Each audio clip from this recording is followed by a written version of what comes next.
Pro Wrestling Fanatics, welcome back to another stacked episode of the 10 Count on that RBV. Richard Bronson Vickery, joined on the other side of the screen by the one, the only, Mr. John Poz of the two-man power trip. Hey, my Poz, now I know you got that distinctive eye, that detective eye. You always get your finger on that pulse. There's a little Easter egg in this week's show, but don't say anything because I want to see if we can get our listeners to point that out and give us some feedback on that. But Poz, hey man, belated happy Memorial Day weekend. I know you had a lot of family stuff, and we all had a lot of wrestling to digest this weekend. Man, it's crazy when you look at Memorial Day weekend. I don't know when this happened, but it became like a huge wrestling, like not only get together, but like everybody has a show. TNA, WWE, NXT, AEW. It's like everybody. You get a show. Oprah style. Everybody gets a show for Memorial Day. I love it though. Kind of cool. That's what I wanted to ask you. Kind of snuck up on us here that the official Matt Classic holiday, kind of revolving around here in the United States, our Memorial Day weekend, as you said, Friday, Saturday, Sunday, Monday. Sunday, multiple shows, companies going toe to toe. So you would like this. Maybe going forward just becomes, as we do honor here in the United States, we honor the fallen, those soldiers that sacrificed all so that we can be the greatest country in the world, live the lifestyle that we do. It is the kind of the unsung. We welcome in summer. People are out partying, having fun. And of course, I guess to complement that, professional wrestling, which you're okay with that going forward, huh? I love it. Nothing better than a barbecue and then getting some brews and then watching wrestling. I think that's great. Great combination. Can't get better than that. Barbecue, pure Americana. Barbecue, brews, and bruises. But I'm with you, man. And I liked how everything was laid out. Let's talk about some of the big events and announcements that we saw over Memorial Day weekend. A lot of coming out from a lot of the companies as they were putting on their best. But I think I know one that we've been talking about here, maybe the show stealer. I know it got a lot of attention across the board, and I am talking about Saturday night's main event, one of the big marquee matches that they had advertised there. Some old school dogs getting in there and just chomping at each other. Of course, we have got John Cena, the last real world champion, in there. Not the title on the line, but this is for bragging rights, just maybe something a little more important, more personal here. So he takes on R-Truth. Not Ron Cena. You're not calling him Ron, even though he has a Ron Cena shirt now that they sell. How big was that? To me, that was the pop of the weekend, the moment of the weekend, to see that fresh new gear there. That was pretty funny and pretty clever, obviously, that they went along and did that. I thought it was funny that Michael Cole mentioned that the Truth Killings had a winning record over Cena in his career. I was kind of surprised by that. So I think it was 2-1 overall or something like that. The GOAT getting in there, taking a page out of your book there, Poz, getting that research, getting historical, pulling out the facts. Yes. Love that. When you look at it, with that match, I liked it. They kept it short and sweet. I know you did too. It was like 4 minutes and 30 seconds, short and sweet, bing, bang, boom. Crowd was super into it. They were into the entrances. They were into everything with R-Truth. He's always super over, but I thought that was good. Short, sweet, bing, bang, boom, and get out of there. Because you're going to see Cena again later on the show. Well, we do have, I say the moment of the weekend, that sweet merchandise. There might be a package coming from shopwwe.com to my house with one of those T-shirts in there. There might be. $34.99. Mr. Moneybags over here. Wow. Okay. Hey, you got to splurge sometimes. You got to splurge. Summer's here. Got to get some fresh new gear. Why not go with the Ron Cena? But you mentioned there, Poz, short, sweet. We get in there. I love that R-Truth, he gets in the entire Cena shtick. From the attitude adjustment to the shuffle, he's getting the crowd behind it. They're absolutely loving it. I love even inside of the match, they tease what everyone's been talking about. The fans been saying it could R-Truth, the lifelong fan going back to his childhood, be the one to persuade John Cena to see the light, to bring the face that ran the place, the hustle, loyalty, respect, bring him back into the light. And they tease that. And I think it actually it caught some fans. They went to the edge of the seat. They got pulled in. Yes. And then Cena with the swerve. He doesn't use the belt, but he goes back to how he's been beating everybody physically and metaphorically, been treating the fans with that low blow, that kick below the belt to end it there. I love this match. I got it as my match of the weekend, but you know what? It left me wanting so much more from the WWE product right now. That it reminded me creatively that we're not getting the best of the best, that they're operating below 500% here with us. We got this shotgunned in 2 weeks. This could have been a summer-long running program, just not even going to be featured between these two, but a side piece to keep people interested, and then a bigger payoff down the line, SummerSlam, late summer, something like that into the early fall. Yeah, I feel like we got like I don't know, maybe a third of what we could have gotten out of that match with that feud. I know it's not really technically going to be a feud, but I feel like they could have dragged it out and got a little bit more out of it. Felt a little bit Jericho Goldberg-esque, where we only got like a smidge of what we would have maybe could have gotten. Yeah, a little disappointment there, but I did, living in the moment, what we got from it, I will enjoy it. Thank you to the national treasure, to the global treasure, R-Truth there, for what he did. Poz, you mentioned that we would see John Cena later in the evening after his match with R-Truth, and we get some interaction. Perked my interest with the world champion, Jey Uso. A little interaction to run in there. Then, of course, Cena would interject himself into the main event, attacking that ruthless aggression in Cena, attacking Jey Uso in his match with Logan Paul, that championship bout, that main event. And, of course, that would lead to the return of the American Nightmare. Cody Rhodes makes the save, and we get set up. Coming up here, announced, the challenge thrown out. We got the official announcement for Money in the Bank. It's going to be John Cena, Logan Paul versus Cody Rhodes and Jey Uso. I like it. It was set up pretty well. They kind of teased it earlier in the night with Cena saying he hopes Logan Paul wins because it would further ruin wrestling and ruin Jey Uso, who he's pissed off at still because he eliminated him for the Royal Rumble. So I like it. It's a good way to kind of keep the title off of Cody, because obviously I think Cody should win the title back from Cena, but keep it on Cena a little bit longer. Waste, if you will, a month or 2 months or whatever. Like, keep it just dragging along with him as the champion, because I feel like the more he's the champ, the more he'll actually get some real heel heat here and maybe get some momentum going as far as being a heel. But I like that, and I like the whole tie-in. Obviously, Cody and Jey Uso, former WWE World Tag Team Champions together, buddies. The kind of the reason why Jey got switched over to Raw. I mean, there's a lot of background between Cody and Jey, so I do like that. That was good. And to be honest, since it had a house show feel to it, I was shocked that not only Bronson Reed had his return, they set up that faction, but I was actually shocked that Cody made his return to Saturday Night's Main Event, just because I thought it was going to be more of like a house show. Like, oh, Jey Uso wins and nothing happens. They actually did something, advanced storylines, and really kind of advanced, Money in the Bank, which is only 2 weeks away. But still, I was kind of a little bit surprised we saw the return of Cody already, but happy he's back. Again, a topic for our next sit down, but those stack shows, these shotgunning, these programs, it is nice to see Cody back here in the mix. People have been asking where he's at, when the return would happen. This is one of those you got to kind of chalk up there to, yay, wrestling. It doesn't make sense that Cody waits by chance.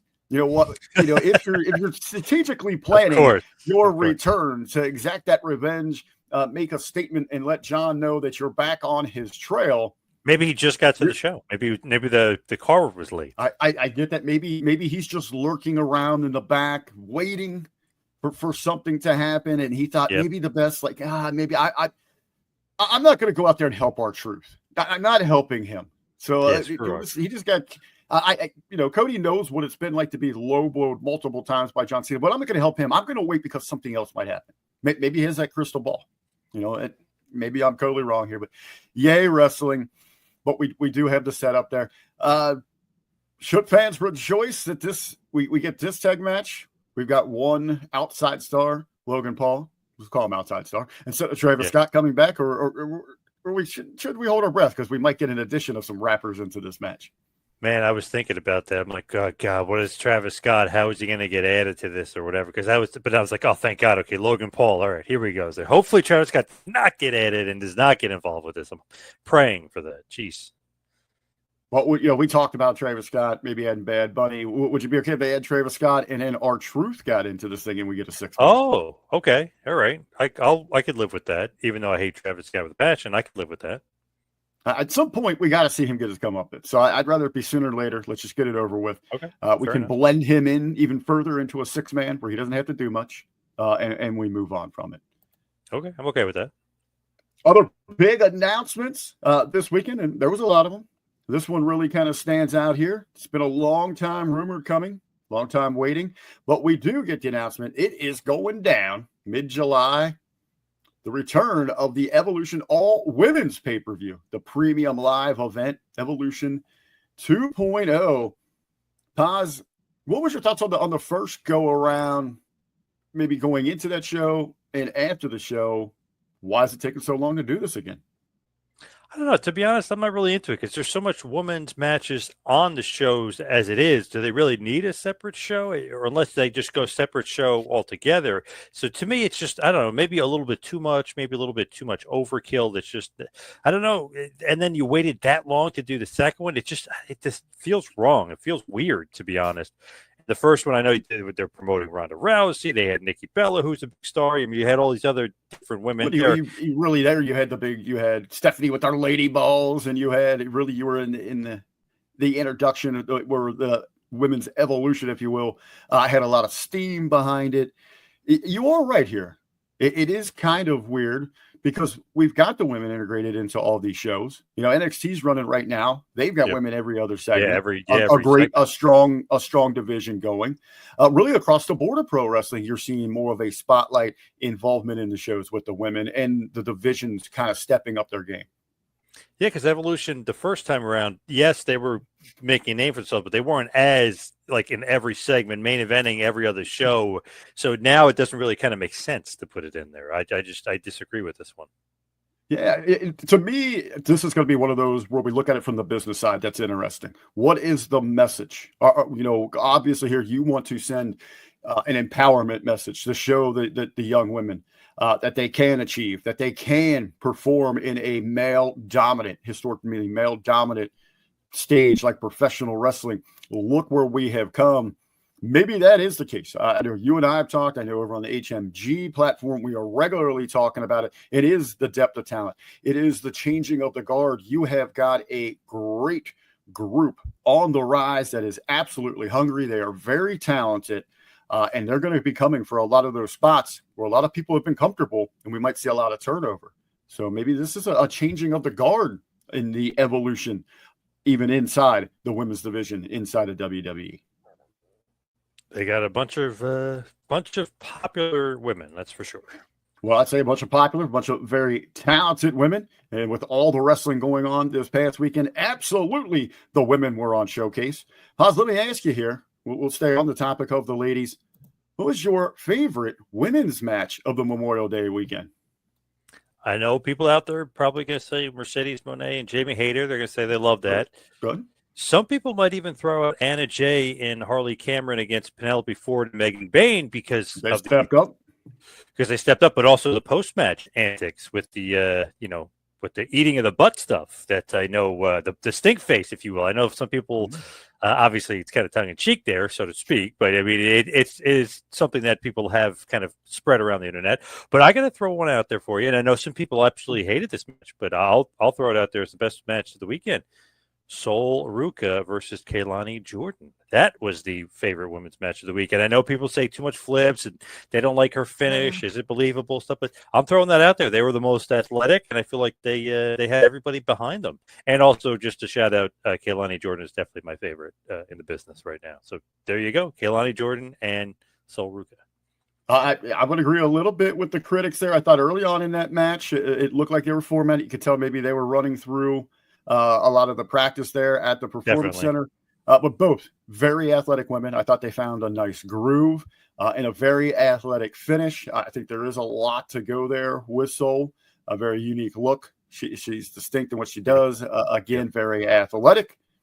Good pick, my friend. I would say over on the other side, AEW, the ladies absolutely bringing it. Mercedes Moné finally showing maybe she is worth some of that money that Tony Khan is putting out there. arguably her best bout to date there with Jamie Hayter as she wins the Owen Hart Cup, representing the women over there. But I'm going to stick with you. I'm going to stick with Battleground, but I'm going to go to the championship bout. I really enjoyed Stephanie McClure versus Jordan Grace in that championship bout. I really thought going in, this might have been Grace's moment, as Stephanie maybe is bound for different brands within the company, but it does make sense for her to retain, especially as they tease with Worlds Collide coming up. Yeah, you got to keep pumping her up. I feel like she shouldn't lose for a while. I know they've kind of done that before where they've had them being built up and then they lose and they go to the main roster, but I feel like you got to keep her strong as the champion for a while in NXT. I would agree. I think it's one of those cases, like what we saw with Asuka, where maybe when she does leave, she just vacates the title. She goes out as the champion. I also think on the other side of that, I don't know what's left in NXT for Jordan Grace. Maybe it is time for her to go dip her toe into the red and blue pool. Not a bad idea either.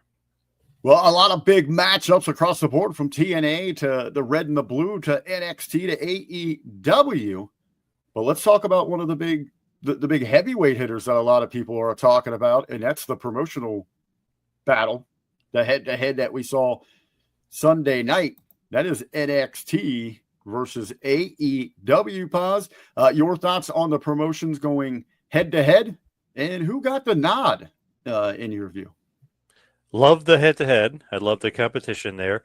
But to be honest, and I know this is going to maybe rub some people the wrong way, and even the old John Poz would have definitely went a different direction.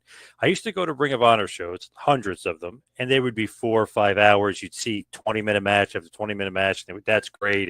And like, they were awesome matches, and there's like no doubt about it. And I know a lot of these matches in AEW were amazing and off the charts, but I hate the structure. I hate the format.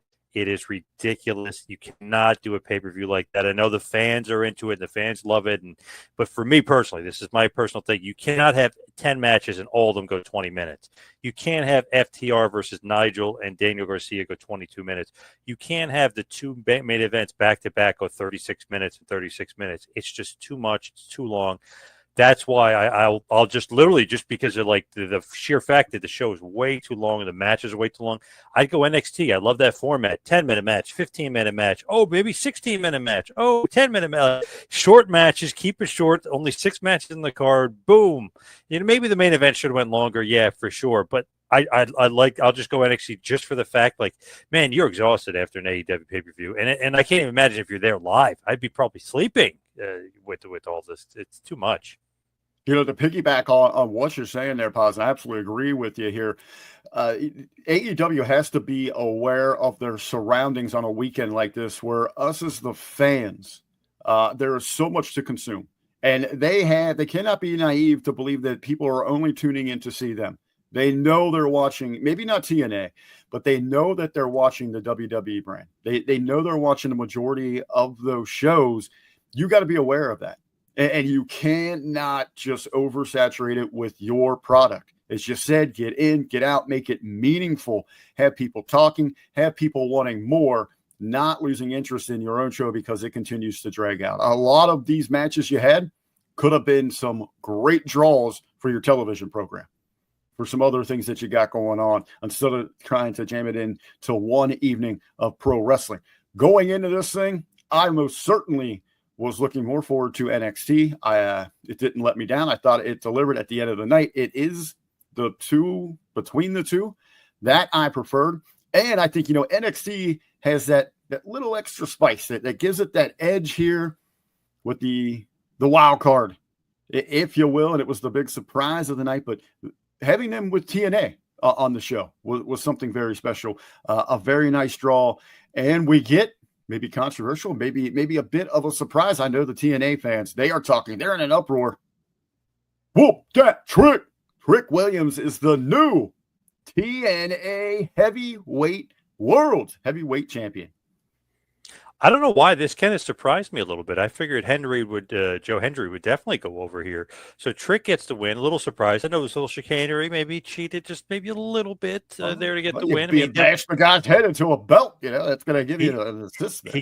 He kind of did what he had to do to win the title. But to me, I feel like long game. Right now, it's kind of cool. It's okay. TNA lost, NXT won, but long game, as long as Hendry kind of gets his win back or gets the heat back, then I think this is a good decision. Then I like it. But is it going to happen at the big July pay-per-view in Long Island? Is that what they're going to do? Maybe pump it up NXT versus TNA and then try to sell some more tickets for that show because that's a huge arena. Maybe you build it up to then and then Hendry gets his win back. But I just think that, man, right now, it kind of doesn't look too good for TNA. It's like, oh, wow, WWE is kind of cannibalizing this relationship, but we'll see because it seems like everything was hunky-dory, but I don't know. As long as a TNA guy wins it, meaning like Hendry gets his win back, I think everything will be okay. I think, the big picture going forward, as you said, that is the key element here. And I know a lot of people, the fans have thought this has been so one-sided. So in a business sense, that main event, that spotlight for the TNA World's Heavyweight Championship, that is the most eyes that have seen that title being represented, being put on the line in a match in the last decade, maybe combined. That is a huge plus for TNA. One thing I do think that they should push for NXT, WWE, that side of that partnership, is to showcase more how we as fans can find TNA. Where can we keep up with their product? I'd like to see a little promotional things there. But storyline-wise, what is the big picture here? I am very interested in where this leaves Joe Hendry. Is he going to be alienated from that locker room, that TNA locker room? He let them down. He was their guy. He was representing them. He went, crossed that line, no pun intended, to the big battleground arena, and he lost. Is Joe Hendry focused? Is he truly there to represent TNA? I mean, he's went to WrestleMania. He was at the Rumble. Got a big pop there. He's fought for the NXT championship. Not only did he get that Mania moment, he's got his own freaking WrestleMania t-shirt, brother. Where is his commitment? Where is that locker room? Or how do they feel about him? Now where does he go? Is he going to be left on an island? I think that's a great story. Who wants to step up and represent TNA now to get that title back? Is this going to fire up that locker room where you see more crossover? People trying to go after Trick. There's another thing. How's he going to be welcomed by the company? I thought there was a very that open-ended question that left that cliffhanger is when they showed the head of TNA at the very end. And he's kind of got that puzzled look on his face. What are we going to do? I think there is a lot of intrigue going forward here to continue on the partnership between TNA Wrestling and NXT. Really looking forward to that one. Talk about looking forward to it. I was going to say, talk about looking forward to it, Poz, in big shows. Well, we know a main event set for arguably AEW's biggest show to happen yet in the United States. Their first state in the big stadium show here down in Texas. We got that main event set, man. It's going to be. Let's set the tone here, Poz. It's that dirt road. The townspeople evacuate it. That's my whip sound there. We got that tumbleweed blowing across that road. We got two desperados coming out there for a big showdown. It is the Cowboy, the Hangman Adam Page versus the head horseman, the head honcho of the Death Riders, John Moxley, set for All In, brother. I know you haven't been big on this Mox thing. Fans have been kind of down on it, but this is the big showdown. Can the Cowboy, can he ride in and be that hero in white? I was actually pretty surprised that Hangman beat Ospreay. I thought Ospreay was going to get the win here after the whole tournament. A lot and of people were. Yeah, and I figured Ospreay would go to their big show and win. But now that I'm thinking about it, maybe this won't be the big show. Maybe that they're holding off for Ospreay until Forbidden Door in August. And that's where maybe, because it's in London, it's at the O2. Maybe that's where Ospreay wins the title for Mox? Or do they not even go that direction? Does Mox beat Hangman here and then wrestle Darby Allin maybe for the AEW title, who seemed like he was destined to be the AEW champion? I don't know. I'm very confused. To be honest, and you're not going to like this, these two are probably my two least liked AEW guys, and I think they're the two worst AEW champions in their history as well. So how you like that? How you like that? Woo, Hangman's first title run, maybe one of the worst I've ever seen. It's awful. Well, we're talking about big showdowns, man. Paul's bringing that 6-shooter and just mowing them down. I wasn't surprised by this, as I lay out the story there. No, I mean, what you've got here, you've got that band of desperados that we've seen in those classic Westerns that are running roughshod over all the towns, having their way with the ladies, pillaging where they want, burning down the towns. That's the Death Riders. Now you have got that old West style hero, that lone gunman and the hangman that has to for that final showdown at the OK Corral. See it sundown, 10 paces and draw, baby. That's what they're going for here. And I know that it seems like they've had some trouble with this Hangman reset, where his booking hasn't really been there since the creation of AEW. This possibly an opportunity to rectify all of that. What better way to get people to rally behind Hangman, really rally behind anybody, than to have that individual be the one to put down the Death Riders, who overwhelmingly, it seems that even those deep inside that AEW bubble have just been begging to have this put to an end. They're drawing maybe the wrong kind of heat there with Mox and the Death Riders. Yeah, it's going to be interesting to see the fan reaction on Wednesday and where this program goes. But I wasn't surprised. I'm not completely sold on this thing. This doesn't have me hooked for All In yet, but I am intrigued to see where they start moving forward with this thing. And of course, no matter what, I'm always going to have love for my brother here from the 513 just down the street, where he cut his teeth running the streets of Cincinnati, baby, for good old Mox. Hey, he calls it. He raised his kids here and all this, man. Come on. What better place than Cincinnati, Ohio, baby, the Ohio. Poz, again, we'll bring it back around. We're celebrating the Memorial Day weekend. You said you went over with the family. Your brother-in-law is the grill master for your troop. Usually my brother-in-law is the grill master, usually, yes. So what did he have? What did you guys enjoy for the family cookout? Actually did not barbecue, believe it or not. He ordered in sandwiches from this famous deli that we love down the street. For some reason, he went lazy. Yep. Dude, you can't go wrong with some grinders, with some hoagies, with some subs, man. Yeah, a little variety. They were really good. Yeah, they were great. That's what I had myself a big old fat Italian hoagie for Saturday night's main event during a watch along here on the Hami Media Group YouTube. Absolutely love it. But to the point of the holiday is about we honor, we remember our great military, those soldiers that sacrificed everything, that didn't come back for combat so that we can live the lives that we do here in the United States. And it brings a tear to the eye. It pulls at those heartstrings, and professional wrestling has regularly played off of that throughout its tremendous history, Poz. And I know there's a lot of picks here. You might have a handful you want to share, but kind of get us on that home stretch here this week. Let's talk some of our favorite military gimmicks from the world of professional wrestling. Think about this, right? I know what you're thinking. You think it's very obvious. You're going to say it's Sergeant Craig Pitbull Pittman, and I would disagree with you on that one. Or you might say Major Stash there, who's supposed to be Van Hammer, who's supposed to be Private Stash originally. It's not Hammer. It's not anybody in the Misfits for Action. It's obviously it's obvious. It's got to be Sergeant Slaughter. Come on. Former WWF World Champion, the G.I. Joe of all G.I. Joes. It's got to be Sergeant Slaughter.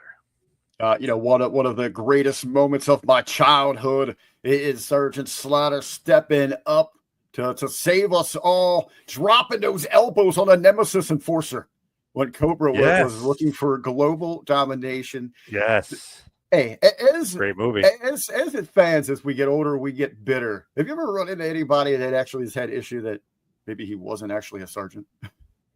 It's weird. I was reading people online, like, these weird kind of strange creatures that you kind of see online. They were like, I can't believe he was pretending he was really in the military. I'm like, what? These people are nuts. Holy crap. Yeah, that's pretty crazy. Well, yeah, we got some bad news for you also about a whole run of 80s Russians. If you got issue with Barry Darso is not Russian. Yeah. Yes. The Repo Man, not Russian, not Russian at all. But Poz, hey, I've got mine, and I'm gonna tie it in here with the close of the show and my pro wrestling pop of the week. So my favorite military gimmick, and you kind of made a little mention to it.